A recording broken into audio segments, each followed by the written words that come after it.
Selamat pagi bagi Bapak Ibu Saudara yang kasih dalam Tuhan. Bertemu kita kembali pada pagi hari ini dalam melakukan aktivitas sepanjang hari. Sebelumnya kita akan menerima kembali pagi ini renungan kita menjadi satu pegangan kekuatan kita dalam beraktivitas kita sepanjang hari. Kita akan lanjutkan dalam pembacaan dalam Mazmur. Di hari yang lalu kita sudah selesai di Mazmur pasal 1, pasal 2. Sekarang masuk di Mazmur pasal 3 dari ayat 1 sampai dengan ayat yang ke-9, di mana dikatakan di sana judulnya nyanyian pagi dalam menghadapi musuh. Mazmur Daud ketika ia lari dari Absalom anaknya. Ya Tuhan, betapa banyaknya lawanku, banyak orang yang bangkit menyerang aku, banyak orang berkata tentang aku, baginya tidak ada pertolongan daripada Allah. Tapi Engkau Tuhan adalah perisai yang melindungi aku, Engkaulah kemuliaanku dan yang mengangkat kepalaku. Dengan nyaring aku berseru kepada Tuhan, dan Ia menjawab aku dari gunungnya yang kudus. Yang membaringkan diri lalu tidur, aku bangun sebab Tuhan menopang aku. Aku tidak takut kepada puluhan ribu orang yang siap mengepung aku. Bangkitlah Tuhan, tolonglah aku, ya Allahku. Ya, Engkau telah memukul rahang semua musuhku dan mematahkan gigi orang-orang fasik. Dari Tuhan datang pertolongan berkat-Mu atas umat-Mu. Puji Tuhan.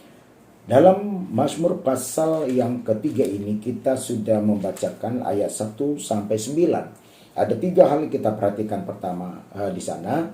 Yang pertama kita melihat bahwa ketika Absalom dan Daud berpisah. Nah, Daud ini memiliki anak. Absalom ini adalah anak kesayangan. Dan Daud harus lari karena menghadapi satu musuh. Dan dia harus berpisah dari anak kesayangannya itu Absalom 3 tahun. Dan Absalom harus ada di Gesur. Dan Daud karena banyak musuhnya Daud yang ingin menyerang dia. Maka itulah sebabnya dia berkata dalam Mazmur pasal 3 ini ketika ia lari dari Absalom anaknya. Berat rasanya dia berpisah dengan anaknya. Tapi karena banyak musuhnya, banyak yang menyerang Daud. Karena waktu itu ada orang-orang suruhan Saul yang tidak senang kepada Daud. Tapi itulah satu perjalanan hidup Bapak Ibu Saudara. Tapi Daud tidak kecut, dia tidak khawatir, dia tidak takut. Dari pembacaan ini dari ayat 1 sampai 9, maka kita ambil 3 kesimpulannya di sana Bapak Ibu Saudara. Pertama, walaupun Daud berpisah dengan anaknya Absalom, dia percaya bahwa Tuhan yang akan menjadi penghiburnya. Tuhan yang menjadi satu kekuatan dia. Seperti itu yang pertama, Tuhan menjadi penghiburnya Daud. Itu yang pertama dalam pembacaan kita di sini, sehingga kita mengambil satu temanya, judulnya pada pagi hari ini adalah pertolongan datang hanya dari Tuhan. Nah, kita melihat kisahnya Daud ini dari pasal 3 ayat 1 sampai 9, ketika walaupun dia harus berpisah dari Absalom anak kesayangannya, dia percaya bahwa ada satu pribadi yang menjadi penolong dia, penghibur dia. Nah, penghiburnya adalah kekuatan kuasa Tuhan. Nah, penghibur kita di zaman sekarang yang sulit ini adalah Roh Kudus. Dalam Yohanes pasal 14 ayat 26. Itu yang pertama. Yang kedua, itu waktu musuh menyerang Daud, waktu musuh datang bertubi-tubi untuk mau melakukan satu kejahatan kepada Daud, dan Daud percaya bahwa Tuhanlah menjadi perisainya. Jadi yang kedua, bahwa Tuhanlah menjadi perisai dan perlindungan untuk Daud. Nah, demikian juga kita, perisai kita adalah Tuhan. Perlindungan kita adalah Tuhan. Seperti apa yang dikatakan oleh Mazmur juga di dalam pasal 91 ayat yang ke-7 sampai dengan ayat yang ke-10. Walaupun 1.000 orang rebah di sisimu dan 10.000 di sebelah kananmu, tetapi itu tidak akan menimpamu. Engkau hanya menontonnya dengan matamu sendiri dan melihat pembalasan terhadap orang-orang fasik. Jadi ada banyak orang fasik yang menyerang Daud. Nah, lalu dikatakan sana sebab Tuhan ialah tempat perlindungan. Daud percaya tempat perlindungan adalah dari Tuhan.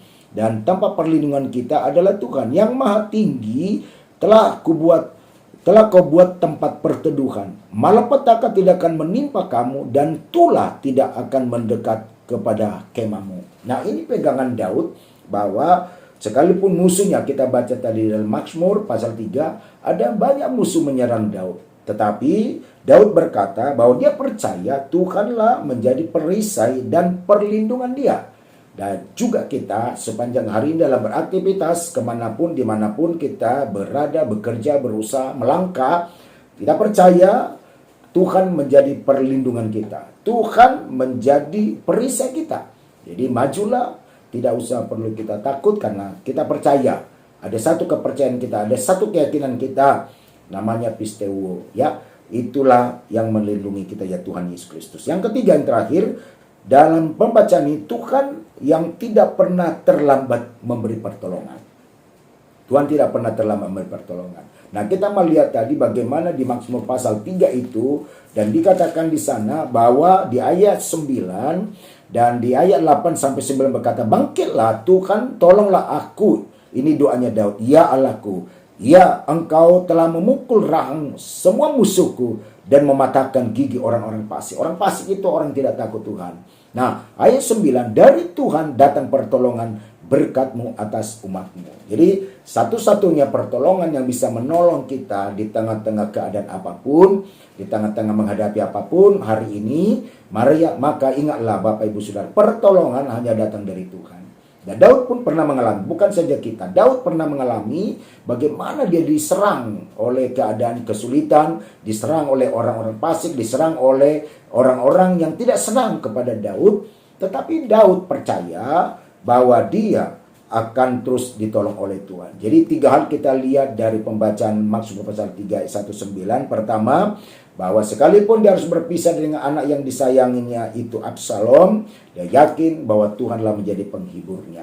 Itu menjadi pegangan pertama, penghibur kita adalah Roh Kudus. Dan kedua, dia percaya dalam menghadapi musuh dan musuh mau menyerang dia, dia yakin bahwa Tuhanlah perisai dan melindungi dia. Yang ketiga adalah Tuhan tidak pernah terlambat memberi pertolongan. Jadi penutup Bapak Ibu Saudara, Mazmur pasal 121 ayat 1 sampai 8 berkata, "Aku melayangkan mataku ke gunung-gunung, dari manakah akan datang pertolongan?" Jadi dari mana pertolongan? Dijawab di sana, pertolongan ialah dari Tuhan yang menjadikan langit dan bumi.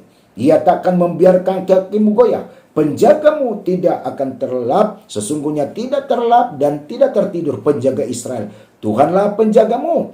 Tuhanlah naunganmu di sebelah tangan kananmu. Jadi di sebelah tangan kanan saudara yang tidak bisa dilihat oleh mata, ada Tuhan perintahkan di sana malaikatnya untuk menjaga menaungi kita, dan matahari tidak menyakiti engkau pada waktu siang dan bulan pada waktu malam. Tuhan akan menjaga engkau. Jadi Tuhan memerintahkan malaikatnya berkemah menjaga kita terhadap kecelakaan, membentengi kita dengan darahnya. Ia akan menjaga nyawamu. Jadi kemanapun kita menjaga nyawa, walaupun menghadapi keadaan dengan situasi COVID-19, Tuhan berkata dalam firman, Ia akan menjaga nyawa kita. Ayat 8, Tuhan akan menjaga keluar masukmu dari sekarang sampai selama-lamanya. Keluar masuk pintu rumahmu, keluar masuk kantormu, keluar masuk kendaraanmu, kemanapun engkau pergi, bahwa Tuhanlah menjaga keluar masuk kemana kita pergi. Percayalah, yakinlah, firman ada tetap firman. Firman adalah perkataan Tuhan. Tuhan tidak pernah dustakan firman-Nya. Firman tidak pernah gagal.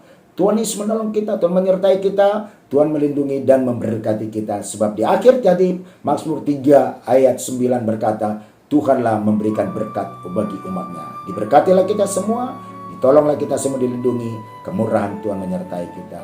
Di dalam nama Tuhan Yesus, sekianlah renungan pada pagi ini. Tuhan semua memberkati kita semua. Haleluya. Amin.